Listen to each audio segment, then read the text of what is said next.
So there you go, that's the back rack on the little bracket.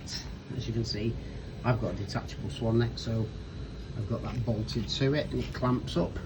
And just in case anyone asks, this plate here was actually a recall from back rack. I'd not previously used this. I bought it I think about 8 months ago, and then back rack sent me the hardened plate version of it. So as you can see, fits neatly on. Let's get the next bits on. And I forgot to say, it does also actually come with a socket as well for that. Okay, so when you initially put it together, there's just like a little Allen key fitting with the two small ones to hold it in place on the tow bar, and then you stick your big bolts through, and then you can get your ratchet strap, your torque wrench, etc., and tighten it up. Right, so I've now got the middle bar attached, as you can see on the car, and it's so simple to put this rack together because you literally just pick that one up. And I'm just trying to do this one-handed, so apologies. You drop that in, and you drop that one in, and that is your bike rack fitted to the back of the car. You don't need to worry about it falling out, because obviously once the bike's on, that will add weight to these, pushing them into the slots, and then obviously it's going to be strapped as well. Right, I'll set my camera up and let's get on to loading a bike. So for the next part of it, what I tend to do is line the bike up, so you can see front wheel is lined up with that one, and the back wheel is lined up with that one. Because what we're going to be doing is picking the bike up, lowering the back wheel on first, just picking the back end of the bike up whilst leaning it against the body for support, and then the front of the bike. And note, when I do all of this, I'll be pulling my front brake in, so when I lift the back wheel up, the bike doesn't roll because the front wheel will be locked with the front brake. Okay, I'll see how we get on. So quick reminder, we use the front brake for this. Pull the bike to yourself, make sure you put the stand up, and then you've got a bar just under the seat, which is a really good space to actually just grip the bike with.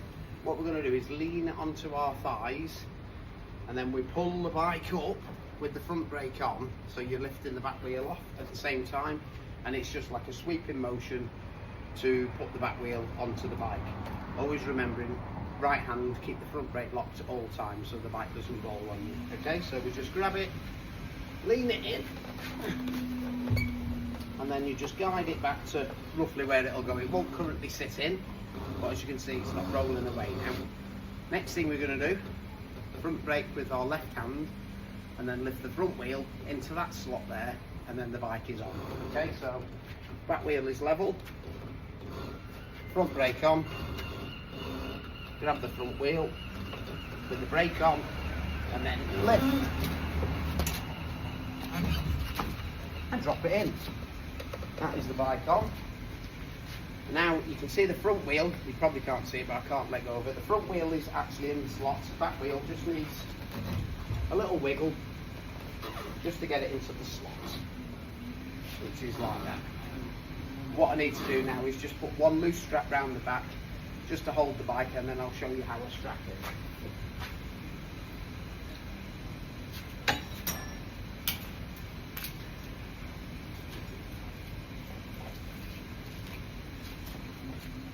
Right, so as you can see, there's a little clip there, straight over the little bracket for the rear sets there, and then just straight over and down to that one.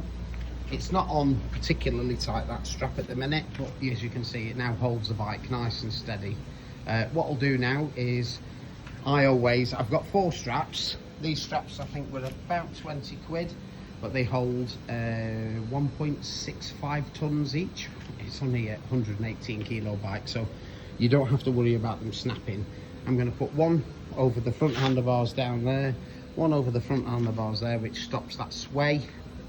This one then I can tighten up a little bit, and I stick one from the hook down there over the seat and then down to here on the other hook. So I'll sling them on, and then we can see what it looks like. Okay, so first strap for the handlebar on this hook at the back, and what I do is go over the front bit and round, and then just hook it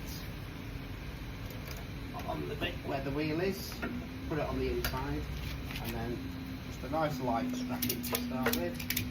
You just see it starting to come down a little bit on itself. Plenty.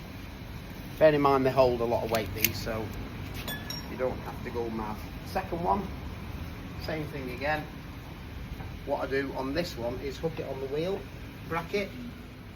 I take it that way because when you tighten it, it'll turn the throttle the way the throttle should go. If you did it backwards to forwards, it'll turn the throttle on itself a little bit. So better doing it that way. And then just hook that in as well. And then give that a little tighten.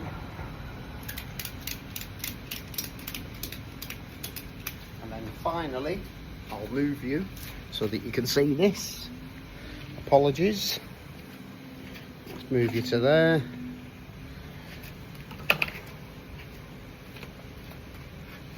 Final one goes over the seat. The camera's crook. So final one I do over the seat. And there's a hook behind on the actual frame itself, so hook it on there. And the front one.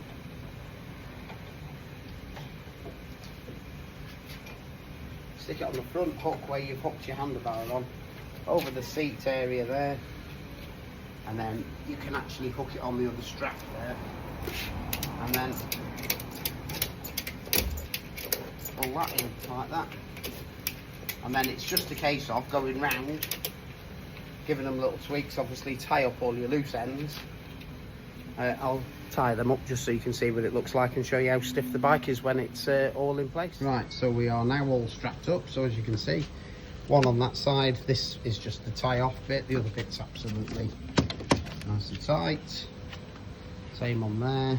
Then we've got one over the tank and the one over the back wheel, and I've tucked it all in.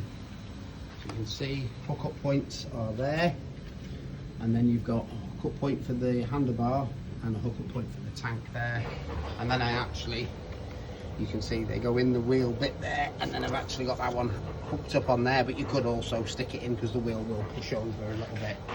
And I mean, personally, what I do as well, I've got a D-lock, so when I have it on the car I can D-lock the wheel. But there you go, that's it on the bike.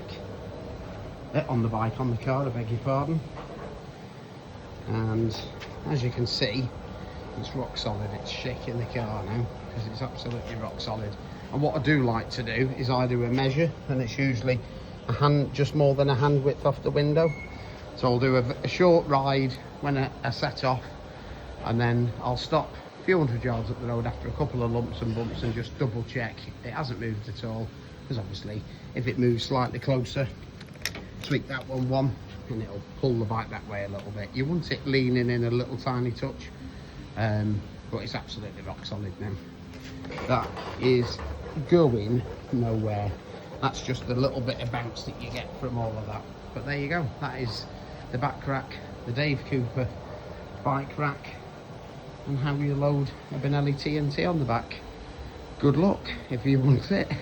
It's easy enough. You've just seen me do it on my own, and if you've got help, I'm sure you'll be absolutely fine. All right.